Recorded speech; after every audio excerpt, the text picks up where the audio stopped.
anh kia sẽ thấy là sai chưa smart này chưa mà smart Vâng. Tập. Cho nhà nông sân. Cho nhà mốc. Vâng, tập. Lấy. Mà chắp liền này. lấy nó. Đòi đi mất.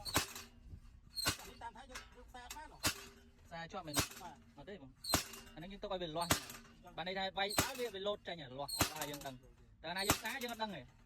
Đây vay YouTube với anh bạn đời này tiền. Thằng ấy bảo đâu đấy?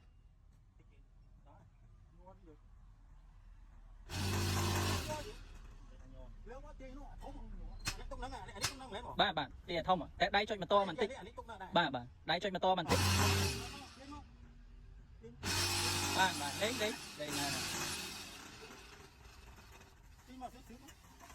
Tiền đó rung đoạn đại đó. Nè.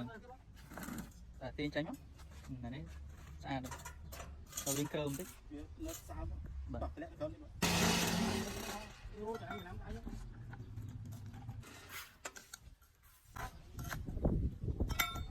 Trịch lưỡi vào tiền tôi nè.